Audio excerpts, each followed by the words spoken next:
Oh, no, we're here. Hello, everybody, and welcome to The Brave and Brilliant. This is episode 2, and we have another awesome, brave and brilliant guest with us today, a public keynote speaking coach, Asger Lindholdt, and we are going to dive into, again, some really brave and brilliant stories. The idea in itself of public speaking is something that, I still get nervous about it. We're kind of doing it now. I still feel nervous, but you're really capitalizing that. You're really capitalizing the discomfort that loads of people feel. And it's awesome, man. It's awesome to see the things that you have on LinkedIn, where we first became connected, and just to see your work. But of course, it takes bravery, and we're going to dive into that. So anyways, welcome. Thanks, Ben. Thanks for having me on the show. You're very welcome. So we're going to, of course, in this space, unpick the bravery that allows people to transform. Almost when we speak about this, we'll realize that there's two lives that can be lived, the ones where you hide and you're scared of public speaking, the ones where you have a story to tell, but you don't tell it.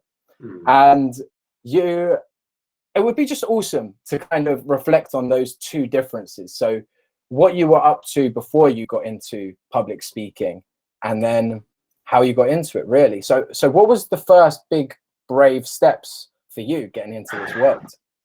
Yeah, how I got into it. So you can say the backstory is that I grew up in a home where you can say the narrative was get a good education and work yourself up in a company. Kind of like I never had that entrepreneurial spirit in my parents. They did the best they could, and I understand where they're coming from. And then I had a hard time with my dad, like a lot of clashes together, and he cared a lot about the scientific classes, doing well in those. So I think on a subconscious level or an unconscious level, I probably wanted to, receive that love, get that appreciation.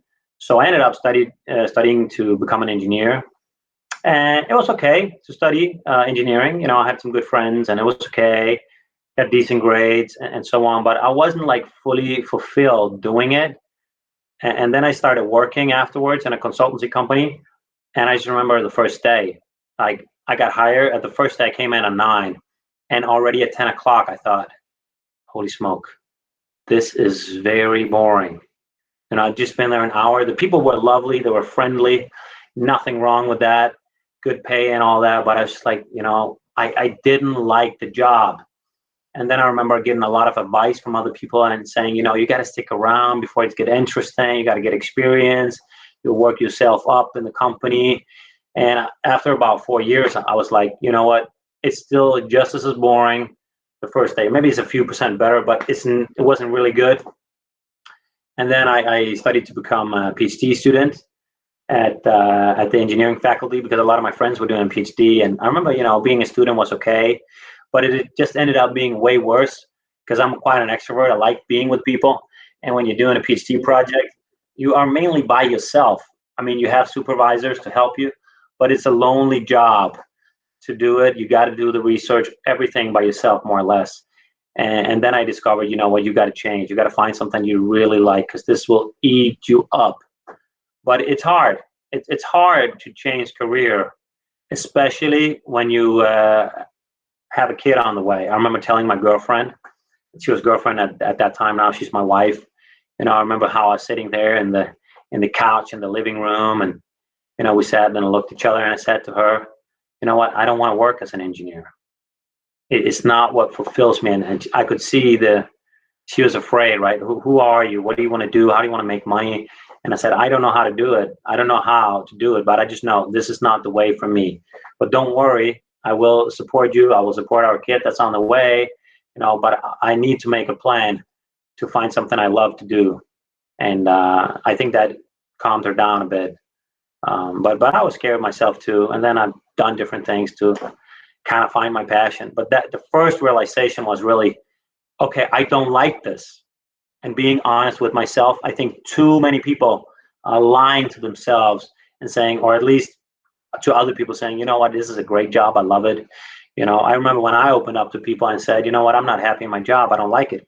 I was surprised by how many people said, you know what, actually, I don't like mine that much either.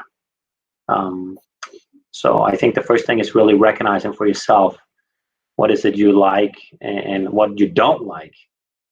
Yeah. I don't know if that makes sense, Ben. It makes an awful lot of sense. I can hear. You hear me? Oh, that's Yeah. okay. Yeah. Yeah. So, so I think one really brave thing that we all need to do, and it is like that part really encompasses it, is actually looking deeply into ourselves and being like, why are we doing this? Do we care enough about this to actually do it well? I mean, like the idea of growing in a business that you don't care about, you can't bring the same energy to it. There is this serious bravery, and it's a weird thing to say, is just being brave enough to look yourself in the eyes and say, do I care enough about this? I mean, sometimes I was even on a live today just saying how we can waste our time so much by just not having that conversation, by then like going to work in places that we don't feel fulfilled and not bringing the best version of ourselves. And we are someone different for doing that. We're like digging ourselves a bit of a hole by just carrying this weight, never looking ourselves in the eye and saying, what do we truly care about? I mean, it's quite clear that the passion there, I mean, I'm sure there was passion there for you, but you highlighted it yourself in saying your dad wanted you to do it more than yourself. Yeah, or at least I wanted that appreciation, that love. You know, I think every kid, and to some degree, they want to be loved, and yeah. So we're trying to, you know, please our parents in a way, and it took a lot of guts to just say, you know what, I'm doing my own thing now, and I want to find what I love. But I don't think I realized it at that time that I was probably doing it for that reason. I didn't have that insight, but then I started working with myself. One of the things I did, for instance, was studying NLP, neuro linguistic programming, where it's, you know, it's, you can say, applied psychology, and I got a lot more insights into myself, why I did things, and so on. Started reading more self-help books and really analyzing myself, and that helped me a lot to be like, okay, Asger, you got to be honest with yourself. Why are you actually doing this? But it takes a bit of insight. And I think a lot of people just live lives where they go to work, come home, turn on Netflix, and if that makes you happy, no problem. But I think most people don't live a life full of happiness. And the job I have now, I love.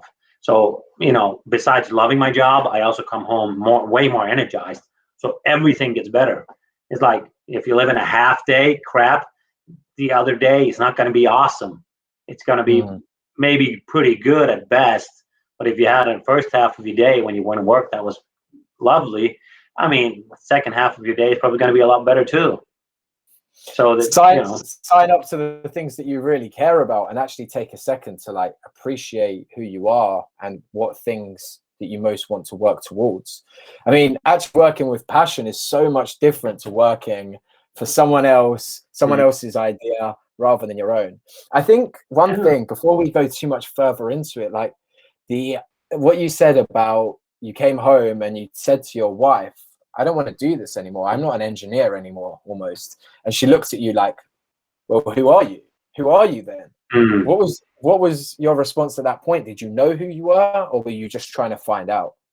I was trying to find out, but I don't think we should attach ourselves too much to our degree. You know, I was still the same person, you know, that cared for other people, that wanted to, you know, uplift other people. But sure, we put some identity into our work.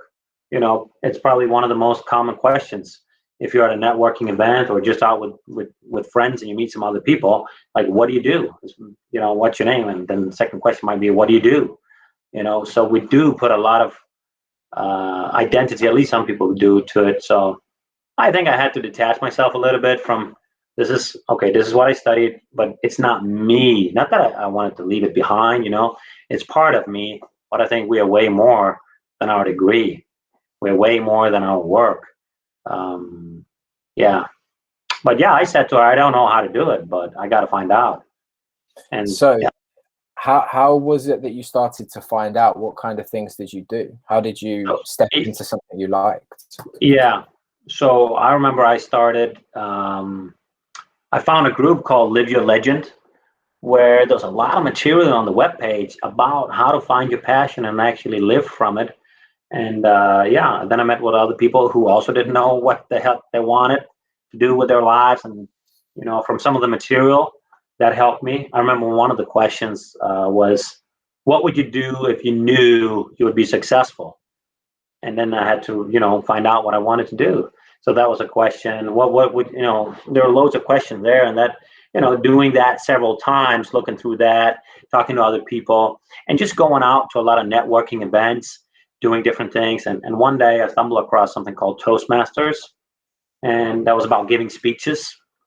It's like an international organization where it's like a nonprofit. It's quite cheap, for like £5 a month to come, depending a little bit on the club. But anyway, you could go there and give some speeches. And I thought, okay, I'll give it a try, see what it is. And, I kind of liked it. So I went there for a couple of years. But, being who I wasn't confident enough to say I actually wanted to be up there on the stage and speak. Yeah, I would go up there and do my 5-minute talk every now and then. But, be, okay, I want to be a professional speaker and speak from stage, getting paid for that, help people outside the stage as well. I didn't have that confidence. So I just kind of didn't tell my dream to anybody, and I wasn't really even telling myself that, but I knew that's what I wanted, be up on that stage. I like that. Yeah. So, I mean, this was just you not being sure of what you do, wanting to do, connecting to that idea that you're going to find out, and something just pops up, like really just following your passion and seeing something out there that's like, wow, I want to do that. Not enough people are being proactive in that. Like, just because you don't know what you want to do doesn't mean that you can't go out there and find out. Like, no. If I ask some people maybe what their passion is, they don't know and they don't want to find out. But you didn't really, it doesn't seem like you really knew at that time. Something just came out. Yeah. So for me, it was a lot about just trying loads of different things. I mean, there are people, if I talk to teenagers, some teenagers, they know what they want. They're like, I love this. They find their passion and they go for it. But I think actually the majority of people, they don't find it. But yeah, I think you got to try. If you don't, try a lot of different things.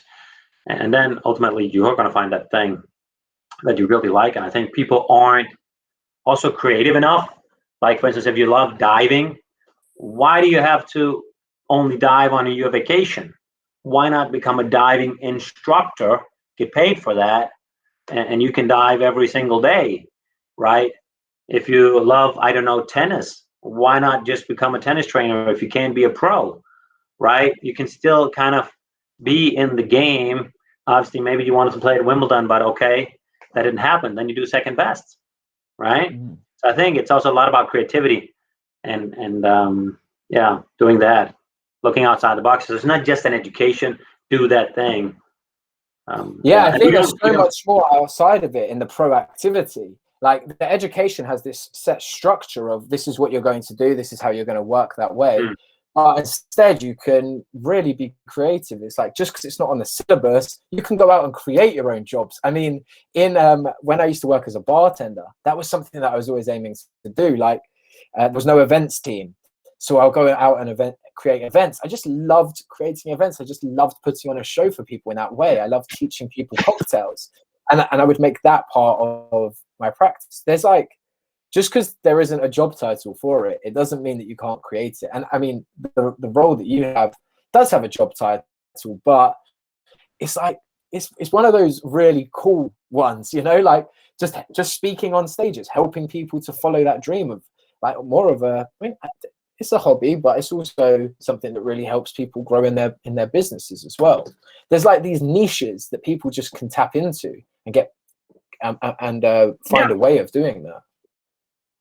Yeah, and what I want to emphasize about that is if you're very niche, like maybe 20 years ago, and you were living, let's say, in a medium-sized city or town, maybe you couldn't live off of that niche. But today, the whole world is your playground. I have clients that I work with pretty much, all over the world, because you can get training through this camera. I can train people through the camera. I think it's a little bit better to be sitting next to each other If you are like you want to do cocktails, you can make an online course, sell that to the entire world. And if you made absolutely brilliant cocktails that were, standing out, they were particular, maybe you made even themes within cocktails, 80 themes, these were the things, the 90s, whatever. You could make a bunch of different things and you could sell it to the whole world, and you could still do your local thing, and get out and meet I mean, people. actually, it's funny that you say that, because I mean, I did come from a cocktail making background, and actually that's what I started to do to make really like entrepreneurial sort of moves. When COVID hit, I created cocktail packages where people put them together themselves. They go on date nights, and it's like a Mr. and Mrs. quiz. So then they just shake the cocktail together. They ask each other questions like, who's a better public speaker? And then we both obviously pour your one in. Like, who's, I don't know, who's better dressed? We pour your one in as well, right? And we end up with these cocktails. So there's just so much to do. And the thing is, you get to treat like the world like your playground in that way. You get to go towards the things that you really love. Okay, I love this idea. Would I buy this idea? Yes. There's like, what, 8 million, 7 million, billion people in the world. And, and I mean, really, if you speak English or some other major big language, you can do well. Obviously, if you speak in Hungarian, you're probably only going to sell in Hungary. But even there, that's, probably around 7 million, and you could do fine. Yeah. In almost every niche, I would say. And just work with a translator, in those places. Loads of different places. Good idea. There's so many different ways. Thank you. Yeah, this is like brainstorm ideas for people session. We was going to just dive into your story, really, and I would like to just bring it back to that.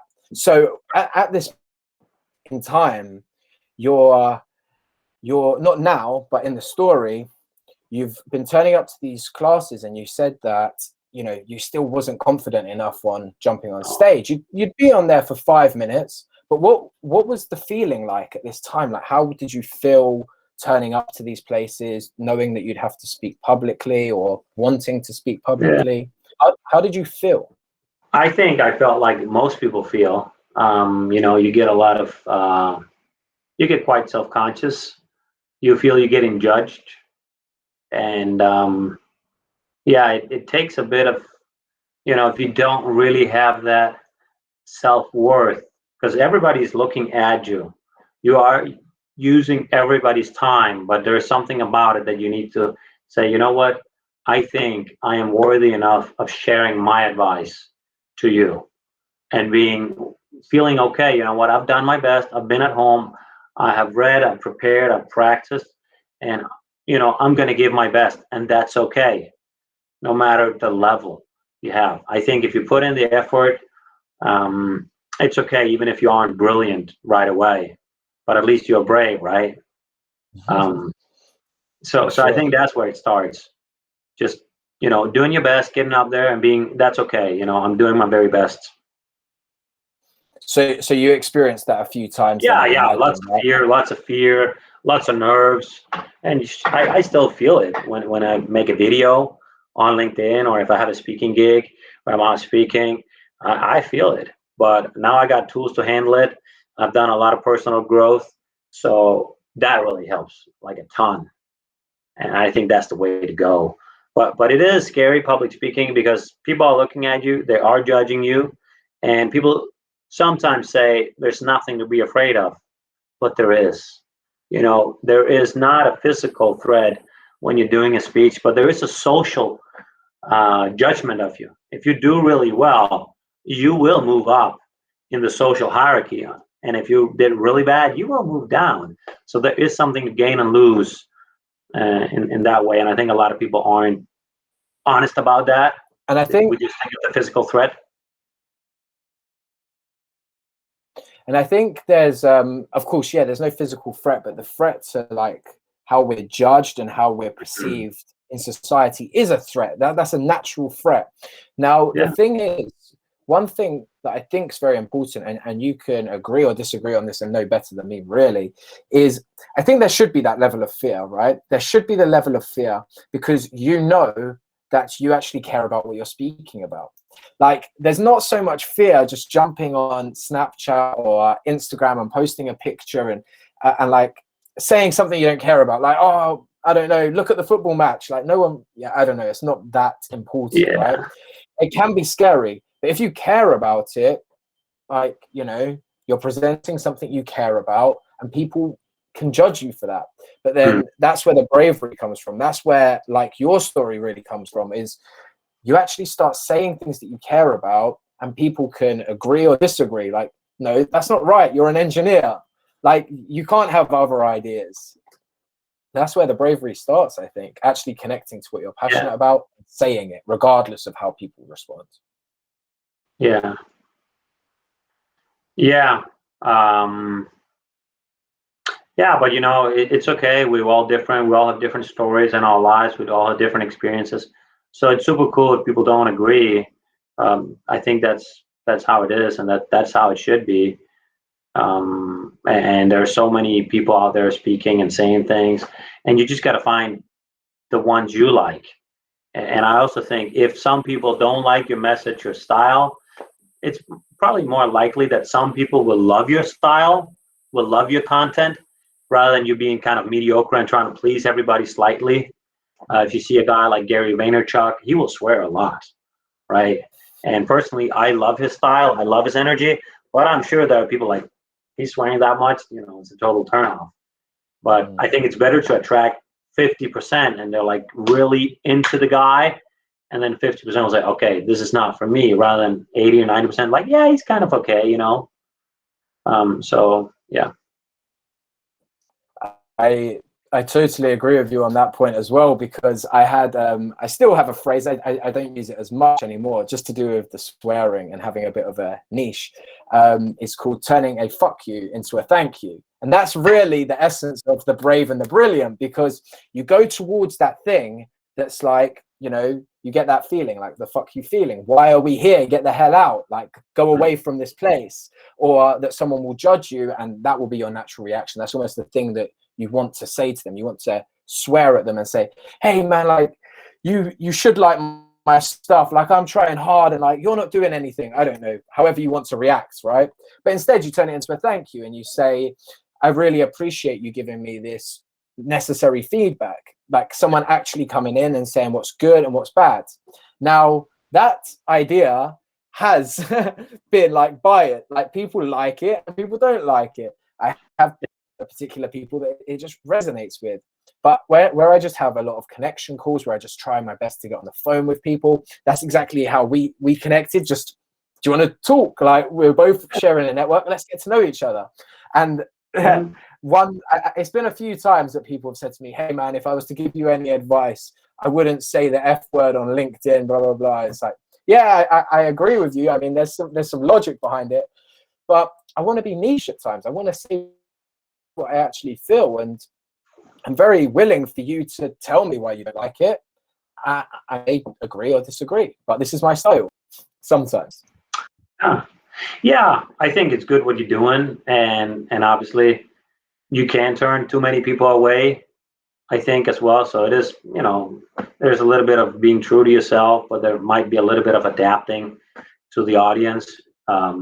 So I think there is a place where you can swear, and there's not. I think for LinkedIn, it's fine. You know, people can just unfollow you if they don't want to follow you, no problem. Probably in a church, you know, if I had a speech there, I probably wouldn't do it, right? Even if it was my style. So yeah. Yeah, you got to feed off the audience as well. You got to see what actually, you got to throw some stuff out there and see if it works, and then get your feedback on it. Now, actually, I think this takes us to a nice segue, and I've been dying to say it, really. I hope it's a good segue of how brave how the difference is now of you unsure of even to publicly speak, and then the other day on LinkedIn posting videos where it was really slapstick, right? Where it was alluded to that you were sitting on the toilet, multitasking, doing everything, like really like putting yourself on the line to see what worked. And how does that transformation feel to you, where you're free to express yourself how you want, whereas before you were scared to even say what you were thinking? I mean, it's the best thing ever. being able to do what you want to do. And by no means am I done. I still have a lot of limitations, but being a lot more free is just the best thing. It gives me so much joy, when you feel inside yourself that I'm doing the thing I love. It feels so good. I cannot explain. It's one of the best feelings in the world, going out there and doing what you love, especially if it's been hard before. I mean, we all know that goals that have been hard for us to achieve, they mean so much more than if it was easy. So I think it's been many years of practice of doing things to consistently put myself out there. Yeah, so it feels awesome. So if anybody's listening, it's so much more about the process. It's so much more about what's happening inside you. Obviously, I'm very happy with everybody that engages in my post, that writes, and it gives me joy when I see it's useful for people. But also the feeling it gives inside of me that I'm free, free to express yourself is wonderful. Like you're doing now, you're doing a podcast. Don't you think that feels amazing? Yeah, no, for sure it does. And there's so many different ways now that we can express ourselves, and these areas are just not being connected to as much as they could, because people are scared to put themselves on the line in the ways that, of course, you can relate to. I can relate to as well. But we were going over it before. There's like TikTok, Instagram, LinkedIn, Facebook Live, Instagram Live, stories. Like there's just a list. Instagram Reels. There's all of these places that you can be free to express yourself, and you don't even need to do it as a video. You could do it as a post, like a really detailed written post. There's public speaking elements, and I really encourage people to do it. It will feel scary. And what I see, a lot of people are limited. Even people that put them, that post and they're quite far in their business aren't making videos because they say it's got to be perfect, it's got to be good, it's got to have subtitles, it's got to have this header up above, it's got to be cut, it's got to have things. And like when I started, I don't know, about a year or 2 years ago, posting videos on LinkedIn, I didn't know anything about editing, and I'm not particularly good at it either. I can do a few things now. I just pressed record, and then I recorded. People could see, when I pressed, they could see the hand moving away, and then I clicked done. I uploaded that. That was all. Just a little text and upload the video. That's all. You have the camera right in your phone. Don't let technology stop you. That's just an excuse. You have to be honest to yourself, like we talked about in the beginning.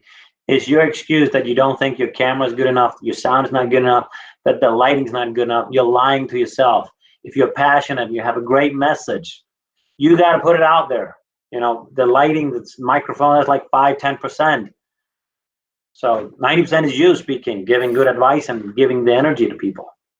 Yeah. And the experience that brings as well. I mean, that's what you spoke about. Like the first time is not going to be awesome. I mean, you can make something awesome on the first time. I tend to realize that sometimes the first post of a series gets more views and engagements because people are like, what is this all about? So I love that. So you can really go amazing with just a first poorly put together video. Yeah, but it's not that important if the first one is good or not. I think the important thing is you have a trajectory. You're kind of moving up. And so your starting point does not matter. The only thing that matters is if you start and you keep moving forward, you seek help from other people. That was one of my mistakes. I used too long to pay for help, trying to figure everything out by myself. I think, get someone and pay the guy. And, it's probably going to cost you a little bit. If you want a good guy, there are lots of people doing things for free of almost nothing. But I would say find somebody that's good, that has done this before, that has a track record. If you want to get help on LinkedIn videos, find a guy that puts out videos and gets engagement. A lot of people saying, I'm a LinkedIn coach, I can teach you all this stuff. And then I go look at their post and they got 3 likes and a comment. I'm like, nah, it doesn't work for me. Yeah. I want somebody that's getting more than 100 at least, right? Because it's believable and I want to see the videos good. Then I start trusting the guy, and then seeing that he's helped other people along the way as well. Yeah, no, I totally agree with that, because you want to look for someone that's like really embodying the things that they say. I mean, in my own work, it's very important for me to treat myself as my biggest client, and I'm sure it's the same for you. Like for you to ensure that all of the advice that you're giving is out there, and just on the terms of reaching out for help, I think it's really important to, like we said at the beginning, like reflect on yourself and just know where you're lying, because you once you've got this product where in the center it's really good, and like you're really connected to the passions of it and you know what you want to say, people can seriously help you make that awesome. You just need to connect to what it is that you want to talk about and just be open about it and put it on the line, and from there grow and grow and grow. And if you need someone to help you connect to what that passion is, maybe that's where it is. But not being scared to put something on the line is the most important thing that we will learn here. Or maybe be scared and put it out on the line anyway. Right. Actually, that's a much better way of putting it. Sorry, that's so much better way of putting either way, I saw a post the other day. A guy he had made a picture when you should go on stage and speak. And so different. Do you have something on your mind that's important to some people in lots of different arrows? And then in one of the arrows it said, "Are you scared to speak on stage?" Yes. And then it said, "Go speak." And then the other arrow said, "No." And it was like, "Go speak." So no matter what, you're not scared or you are scared, go do it. Yeah, I think that's the most important thing. So do you think that was something that you did? Did you feel like there was a time where you just connected to, I'm scared, I'm going to do it anyway, and you felt a brilliant outcome? Was there like one specific time that you could tap into? I remember the first time that I got paid to speak. Not that I was paid a lot, but I was paid enough that it mattered, and I was speaking for 20 solo entrepreneurs, just half an hour. I was really scared. I remember waking up 3 a.m. or 3 p.m, like looking. Okay, I'm ready. Like, Asger, just chill out, man. You're not supposed to wake up before in 3 hours. So I had a lot of adrenaline, cortisol. But I think the best thing is really acknowledging the fear that it's there. And once we stay with the fear, everybody says beat the fear, but just, recognize that it's there. It becomes so much less. And there's a theory called acceptance commitment therapy. So what really means if instead of running away from the fear, just be with it, feel it. It's kind of like if you have a chat with a friend, something you are scared of, you don't like, and just after that talk, without receiving any advice whatsoever from the other person, you feel better because you shared it. You stayed in the fear and dealt with it, rather than going out and getting drunk or overeating, over exercising, like so many people do today. Not that there's anything wrong, going out and having a few drinks. Not that there's anything wrong going out and exercising. That's great. But a lot of people run away from the fear instead of staying with it. Because once you stay with it, you get to connect with it, and it will be minimized. No, that is a very, very valuable thing. Instead of doing all these other things that are going to make it, I mean, not easier, but distract you from the thoughts, distract you from the process, distract you from how you're feeling. We've got these feelings for a reason. Like they're telling us something, and like connecting to what is going on in my body. There might be something that you can take from it that, okay, I need to do something to prepare. Like I'm scared because I'm underprepared. Maybe I can focus on that. Maybe there's something else going on. Like, don't run away from it. You're going to make it so much worse. I mean, in lines with running, right? I did a 33-mile run. This was the longest run I'd ever done. It was on a treadmill. And the most I'd ever run before was only 1 week before I'd run 18 miles in one go. So I really was underprepared. And just in terms of feeling these things, right? There was a point where like my legs were hurting. I'm diabetic, so I could pass out, right? I felt like I couldn't breathe. There was loads of stuff going on, right? I was trapped in my shed. The doors were locked. And I was literally looking at this thin sliver of like light coming through. Of course, there was more light, but in my head, that's all I was thinking about. And I was thinking, I can't breathe. I haven't got enough nutrients, all this. And instead of me trying to distract myself because I didn't want to have music. I didn't want to have anything on. It was just me and my thoughts. I had to connect to that. I had to connect to the fact that, hey man, you don't have enough nutrition. You need to drink. Oh my God, you can't swallow. Okay, how can we solve, like I couldn't eat very well. Let me make sure that I'm having more of the drink with vitamins in it. Make sure I'm testing my blood sugar, all of this stuff, right? And it is the idea of accepting that there's fear and trying to utilize it to keep ourselves prepared.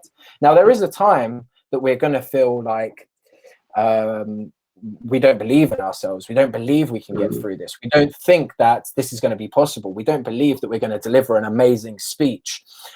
It doesn't really matter about that bit. We don't need to believe in ourselves. What we need to do is be willing to just express it anyway. And again, like following this same train of thought, I was just speaking with a client the other day. I shared this with you just before, and it was amazing how when people start to connect to their passions and they become willing to say it without the fear of how it will reflect, you can just grab anything, and it can be like a playground to you. You can play around with these new ideas. This person who'd never uploaded a video before like this, only just photos, they've got an okay following, like a good following, never uploaded videos before. Their first video in 2 hours got 6,900 videos. Wow. Views, right? In 2 hours. This is ridiculous. So it's like, by not bringing yourself to that place where you can play around with your ideas, where you can express them freely, there's nearly now there's way more than 7,000 people that would have never even heard about the stuff she's doing. And she didn't believe it would generate any kind of response. She didn't believe it. She just thought, I'm willing to give it a go. And that's what people need to do, I think. Connect to what that means. Yeah, but a lot of times, that's a great story that things can happen really quickly. But I would say for the vast majority of people, it's probably not going to happen fast. It's going to be like a slow route to success. That's the way more common path. And I think a lot of people quit. Maybe they start a podcast and they get done 3 to 5 episodes. Oh, I'm just having 5 listeners. If you look at Joe Rogan, he didn't have a lot of people listening to him in the beginning. If you look at Gary Vaynerchuk, when he put out videos about wine in the beginning, he didn't have a lot of people. Go back and watch his views in the first ones. He's like, I don't know, maybe it has more now, but I looked at it a few years ago. About 1,000 views. Like, that's not a lot for this guy, right? He uploads a video and he's got 1,000 views within a couple of seconds, right? So this is more common. But sure, it can be fast if you're lucky. But I'm going to say, rather do the slow route. It's great if you do it fast, but don't expect it. No, I totally agree with you. It's an example to just show you what can happen, like why you should give it a go, why you should just try, because you don't know what will happen. But the slow turning up every day, maybe bombing, just delivering terrible speeches, doing terrible lives, and just being like, I've got to do that again. I'm just going to have to do it again because it's going to improve me. I think that's the thing we can't cheat, the experience. People don't want to get the experience. No, and that's my biggest learning points, or the times I've learned the most, was when I got the most criticism. That I remember one time I was speaking at a network. It was about 100 people, and I just bombed. I could feel it was not good. Already after a few minutes, it was not good, and I got a very, very critical comment, and it just shattered my confidence. And I thought, literally, for a day, am I going to be doing this public speaking thing? If this can make me feel so bad. And then I thought, you know what? You're going to go back and you're going to get trained. You're going to train more. You're going to outwork everybody. You're going to come back one day and they're going to look, man, how awesome you are. And I'm going to get more training, more help. And so it's really good when you have one of these experiences. It's tough. It's never fun. It felt really bad being in that situation, but it helped me improve. It gave me motivation. But I had to overcome, that little mountain there. Okay, I got to keep pushing. That's a beautiful story, man. Thanks. To bomb in front of 100 people. How did that feel? Just like shit, really. When I would go out and speak, it was a free event. I did it for free. I would always get a testimonial because it went well. But this time I didn't, which was fair enough. I didn't get a testimonial because it didn't go well. And yeah, I hadn't spoken for a long time, so I was very nervous as well.